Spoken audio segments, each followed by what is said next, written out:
मुझे मेरे जीवन में बहुत कुछ चाहिए। मुझे आलीशान घर भी चाहिए, मुझे सारी सुख सुविधाएं चाहिए, मुझे वो सब चाहिए जो किसी बड़े इंसान को मिलता है, जो किसी अमीर इंसान को मिलता है। लेकिन मैं करना कुछ नहीं चाहता। मैं अपने जीवन में हर दम आराम से बैठे रहना चाहता हूँ। नमस्कार दोस्तों, मैं सरिता आपका अपने इस चैनल पर एक बार फिर से स्वागत करती हूँ। दोस्तों, हम सभी अपने जीवन में सब कुछ चाहते हैं। हम चाहते हैं हमारे जीवन में हम सब अचीव कर पाए, वो सारी चीजें हमें मिले जिसके बारे में शायद हमने कभी सोचा है। लेकिन उसके लिए हम मेहनत कुछ नहीं करना चाहते। उसके लिए हम वो सब कुछ प्रयास करना नहीं चाहते हैं जो हम हमारी उस सोच के लिए हमें उन चीजों के नजदीक ले जाए, उन चीजों के पास ले जाए। लेकिन हम चाहते सब कुछ हैं, तो हमें मिलेगा कैसे जब हम प्रयास नहीं करेंगे, हम कोशिश नहीं करेंगे, हम मेहनत नहीं करेंगे, हम उठकर चलेंगे नहीं। दोस्तों, बहुत ही साधारण सी बात है। अगर आपको भूख लगी है तो आपको खाना खाना पड़ेगा, अपने हाथ चलाने पड़ेंगे, फिर मुंह में डालना होगा और आप खाएंगे। चलिए, माना आपके मुंह में किसी और ने डाल दिया, लेकिन फिर भी मुंह तो आपको चलाना ही पड़ेगा और सटकना भी पड़ेगा, तब वो आपके पेट में जाएगा, तब आपका पेट शांत होगा। कुछ तो करना ही होगा ना। किसी और ने बनाया, आपके मुंह में भी डाला, लेकिन फिर भी मेहनत तो आपको करनी पड़ी, ज्यादा नहीं थोड़ी करनी तो पड़ी ना।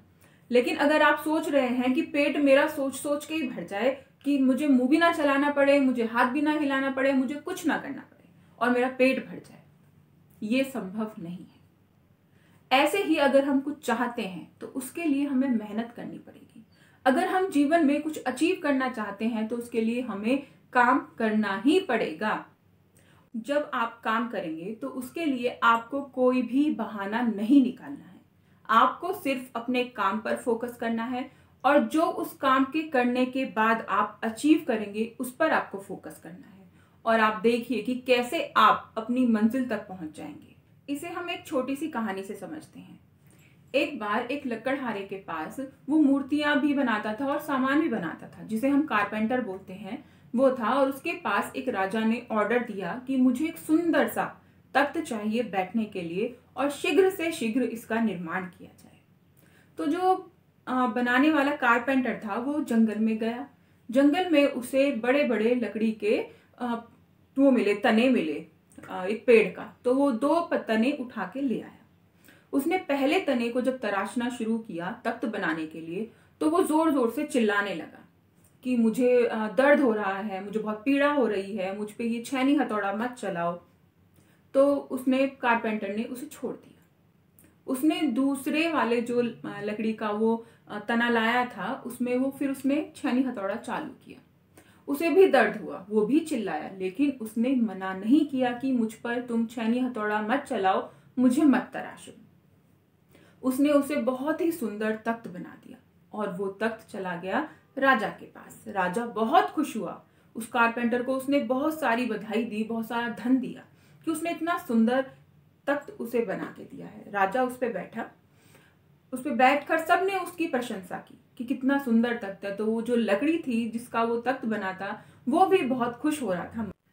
कारीगर बहुत मात्रा में धन प्राप्त करके खुश हो गया और वो जो लकड़ी थी जो तराशी गई थी वो एक तख्त बनकर खुश हो गई, क्योंकि जो भी राजा को प्रणाम करे उसे भी प्रणाम करे और साथ ही साथ उसकी प्रशंसा भी करे। दोनों ही बहुत खुश हुए। लेकिन जो पहली लकड़ी थी उसका क्या हाल हुआ?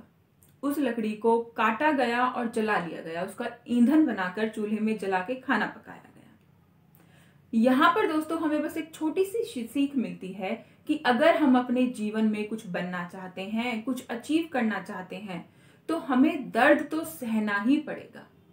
दोस्तों, ये डायलॉग आपने अमिताभ बच्चन जी की मूवी में भी सुना होगा कि जिस पत्थर को छैनी और हथौड़े से दर्द होता है वो पत्थर कभी मूर्ति नहीं बन पाता।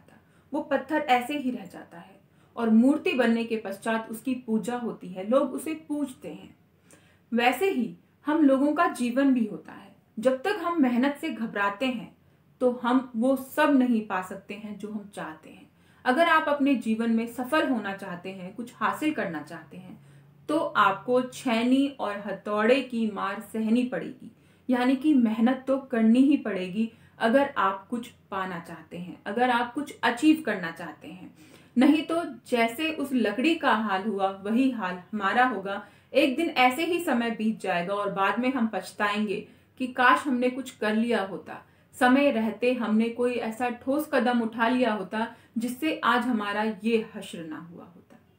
दोस्तों, आशा करती हूँ ये छोटी सी मोटिवेशनल स्टोरी आपको काफी ज्यादा पसंद आई हो और आपके लिए फायदेमंद साबित हुई हो। तो दोस्तों, अगर ये स्टोरी आपको पसंद आई तो वीडियो को लाइक कीजिएगा और चैनल को सब्सक्राइब करना बिल्कुल भी मत भूलिएगा।